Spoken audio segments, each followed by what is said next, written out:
बेला की शादी होने वाली थी, पर वो इस शादी को लेकर खुश नहीं थी, क्योंकि बेला दिखने में बदसूरत थी।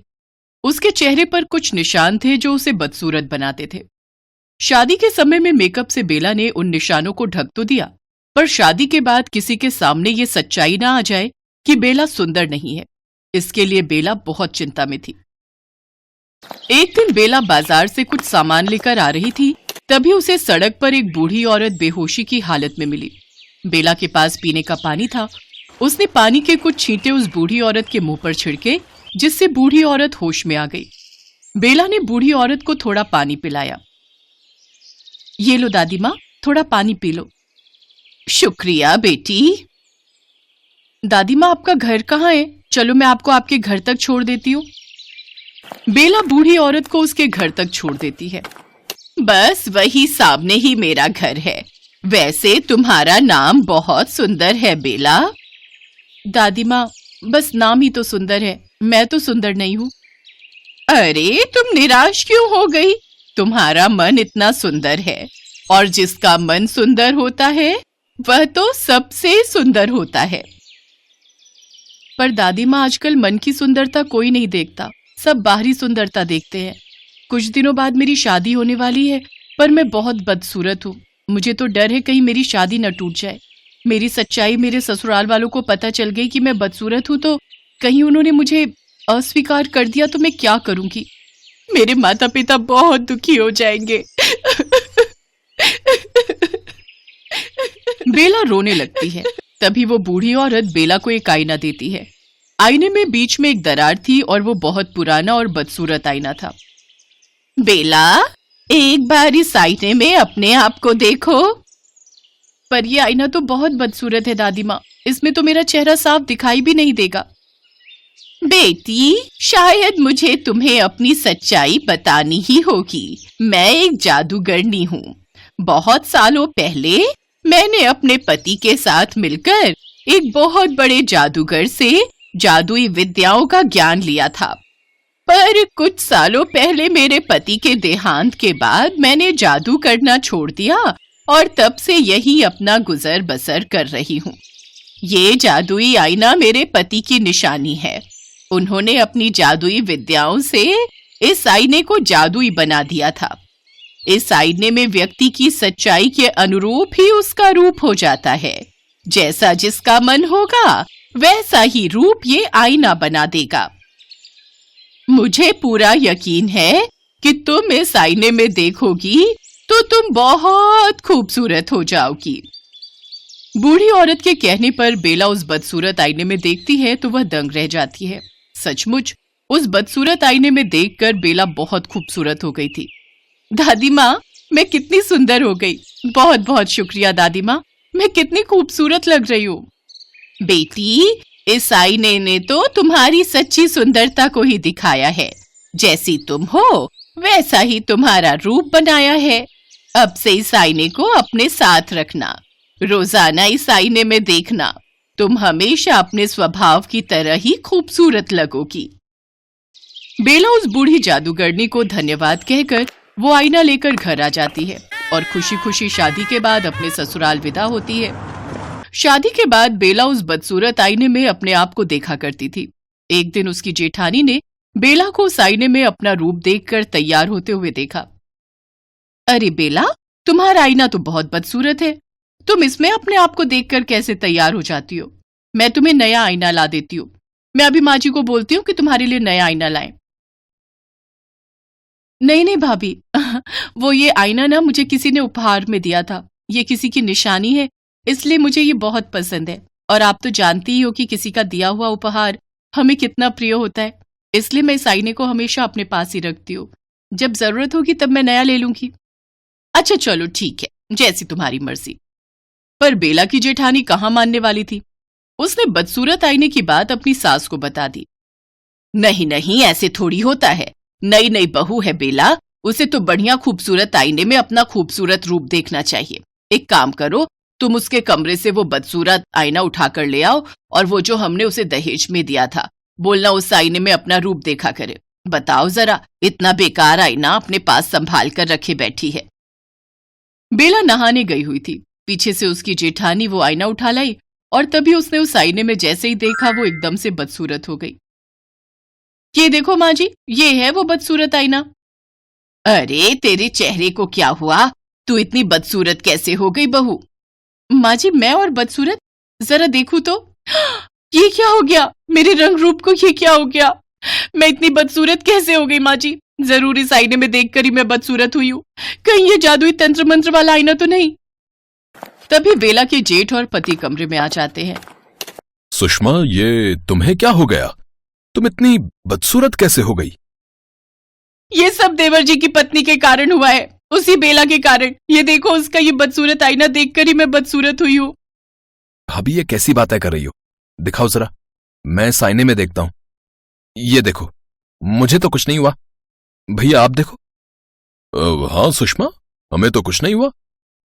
तभी बेला आ जाती है। बेला नहाकर आती है तो उस आईने में देखती थी, पर आज उसने आईने में नहीं देखा और वो फिर से अपने बदसूरत रूप में ही थी।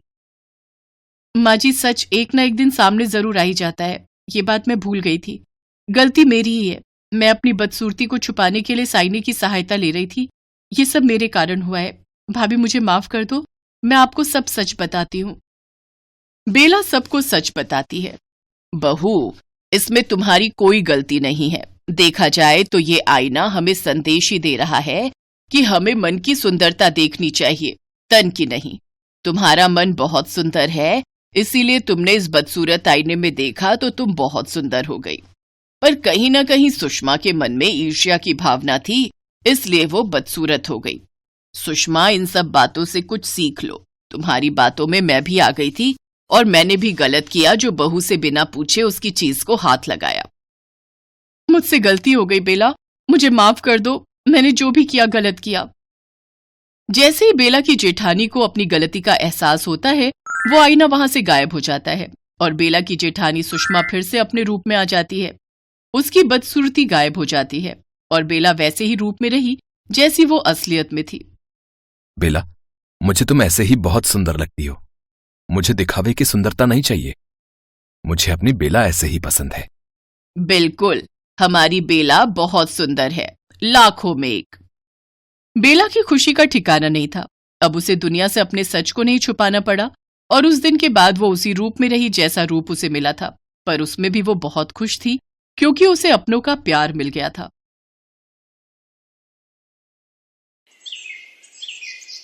किशनपुर गांव में राघव नाम का एक व्यक्ति अपनी मां गोमती और बहन सुधा के साथ रहता था। गोमती और सुधा स्वभाव से बहुत ही तेज तर्रार थी। एक दिन राघव ने अपनी मां गोमती से कहा, मां, मैं प्रार्थना से शादी करना चाहता हूँ। पर वो तो एक अनाथ लड़की है। भले ही प्रार्थना अनाथ और गरीब है, पर वो स्वभाव की बहुत अच्छी है। उसे परिवार में मिलजुल कर रहना आता है। माँ, भैया ठीक ही तो कह रहे हैं। आपको भी तो ऐसी ही बहू चाहिए थी जो आपकी और इस घर की देखभाल करे। भैया, आप चिंता मत करो, माँ इस शादी के लिए मना नहीं करेंगी। आखिर वो आपसे कितना प्यार करती हैं। ये हुई ना प्यारी बहनों वाली बात। अच्छा, मैं अभी बाजार होकर आता हूँ, फिर साथ में बैठकर कुछ अच्छा खाएंगे। तूने मुझे रोका क्यों? गरीब अनाथ लड़की को भला मैं अपने घर की बहू कैसे बना लूं? माँ, तुम समझती नहीं हो। थोड़ा तो दिमाग लगाया करो। आप बहुत समय से कह रही थी ना कि आपको इस घर में नौकरानी चाहिए, तो समझ लो कि नौकरानी आ रही है। दोनों बैठकर आराम से मजे उड़ाएंगे और भाभी काम करेगी।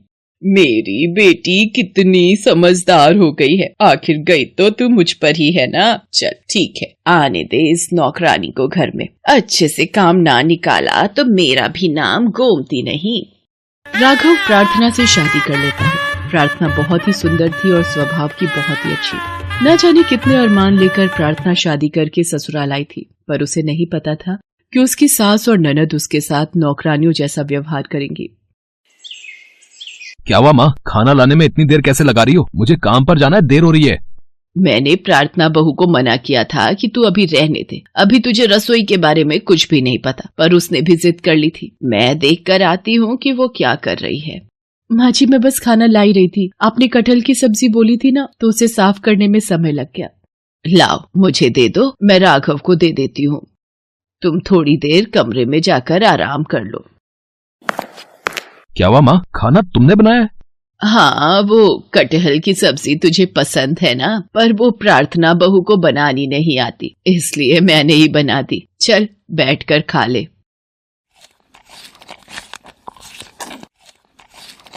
अरे वाह माँ, कटहल की सब्जी तो तुमने बहुत ही स्वादिष्ट बनाई है। अच्छा, मैं काम पर जा रहा हूँ।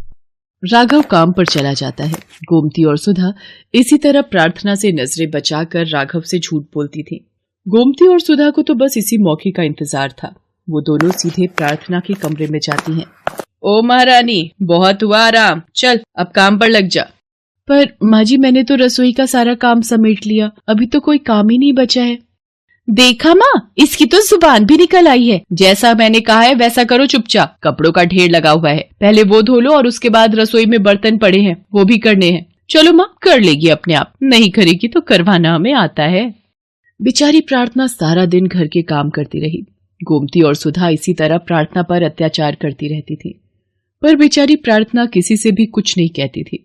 वो चुपचाप सारे काम कर लेती थी। प्रार्थना, तुम्हें यहाँ किसी चीज की कोई कमी तो नहीं है ना? तुम मेरे साथ विवाह करके खुश तो हो ना? अगर मैंने इनसे माँ जी और सुधा दीदी के लिए कुछ भी कहा तो ये मेरी बातों पर विश्वास नहीं करेंगे। मेरा चुप रहना ही ठीक है। नहीं नहीं, मुझे यहाँ पर कोई परेशानी नहीं है। माँ जी और सुधा दीदी मेरा बहुत ख्याल रखती है। बेचारी प्रार्थना अपने पति से भी इस बारे में कुछ नहीं कह सकती थी। एक दिन प्रार्थना जब चाय छान रही थी तो उसके हाथ पर गरम गरम चाय गिर गई, जिसकी वजह से उसका हाथ जल गया। अरे, अब तुम्हारा तो पूरा हाथ जल गया है। चलो मैं तुम्हें डॉक्टर के पास ले चलता हूँ। डॉक्टर के पास जाने की जरूरत नहीं है, मैंने बर्फ लगा ली है, कुछ ही देर में ठीक हो जाएगा। अरे तू क्यों चिंता करता है, मैं और सुधा हैं यहाँ इसका ध्यान रखने के लिए। तुझे जरूरी काम से दूसरे गांव जाना है ना, फिर तुझे आने में रात हो जाएगी। माँ जी ठीक कह रही हैं, आप अपने काम से जाइए, आपका जाना जरूरी है। ठीक है, फिर मैं जाता हूँ, तुम अपना ध्यान रखना, ठीक है? राघव को गए अभी कुछ ही देर हुई थी कि अचानक सुधा आई और गोमती से बोली, माँ अब रसोई का काम कौन करेगा? इसने तो हाथ जला लिया है। मेरी सहेलियां आ रही हैं, मैं उन्हें क्या खिलाऊंगी? अरे तू चिंता क्यों करती है, यही बनाएगी खाना सबके लिए। और वैसे भी राघव रात तक वापस नहीं आने वाला, तो उसको कुछ पता ही नहीं चलेगा। और अगर इसने अपनी जुबान खोली तो फिर ये नहीं जानती मैं इसका क्या हाल करूंगी। प्रार्थना रोती जा रही थी और सारा काम कर रही थी। उसने अकेले ही ढेर सारा खाना बनाया और सबको खिलाया। प्रार्थना का मन बहुत दुखी था और उसके हाथ में भी दर्द था। जब सुधा गोमती के साथ अपनी सहेलियों में व्यस्त थी, प्रार्थना रोती हुई चुपचाप घर से चली गई और रोती हुई दूर एक नदी के किनारे जाकर बैठ गई। मैं क्या करूं भगवान, मेरे ऊपर इतने अत्याचार हो रहे हैं, मुझे कुछ समझ नहीं आ रहा। मैं अपना दुख किसे कहूं?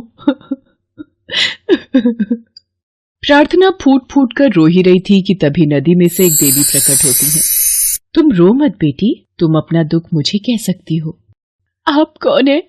बेटी, मैं नदी की देवी हूँ, तुम मुझे माँ कह सकती हो। प्रार्थना नदी की देवी को अपनी सारी दुख भरी कहानी बताती है। नदी की देवी प्रार्थना से कहती है, प्रार्थना, ये एक जादुई नदी है, अपना हाथ इस नदी के पानी में डुबो दो। माँ, मेरा हाथ बिल्कुल ठीक हो गया। अब तुम्हें चिंता करने की कोई जरूरत नहीं है। जो भी तुम्हें रुलाएगा तुम्हारे आंसुओं की नदी में बह जाएगा। अब तुम बिना घबराए घर जाओ। प्रार्थना घर आ जाती है, पर तब तक राघव भी घर आ चुका था।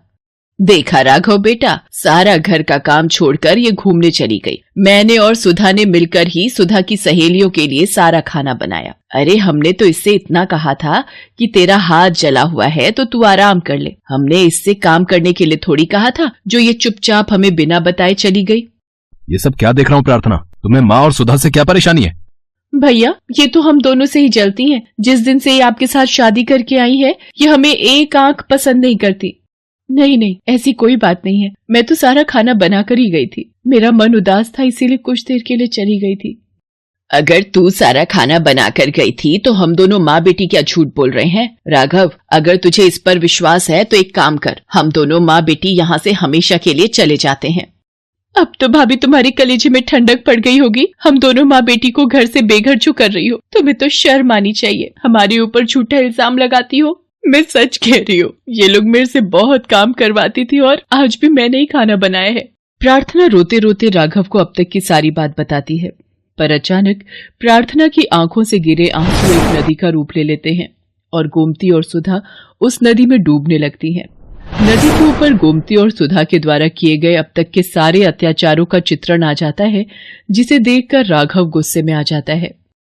राघव बेटा बचाओ, हम डूब रहे हैं। भैया बचाओ, ये नदी हमें ले डूबेगी। माँ सुधा, मैंने सब देख लिया है। तुम लोगों ने प्रार्थना पर कितने अत्याचार किए, पर ये बेचारी कुछ भी नहीं बोली। अब यही आप दोनों को बचा सकती है। प्रार्थना बहू, हमें माफ कर दो, हमसे गलती हो गई। हमने तुम्हें बहुत दुख दिए, हमें बचा लो। भाभी, मैंने आपको बहुत सताया, पर मैं मरना नहीं चाहती, मुझे माफ कर दो। हे नदी की देवी, ये जैसी भी है मेरी माँ समान सास और मेरी बहन समान ननद है, इन्हें माफ कर दो। इनकी तरफ से मैं माफी मांगती हूँ। ठीक है प्रार्थना, अगर तुम चाहती हो तो मैं इन दोनों को माफ कर देती हूँ।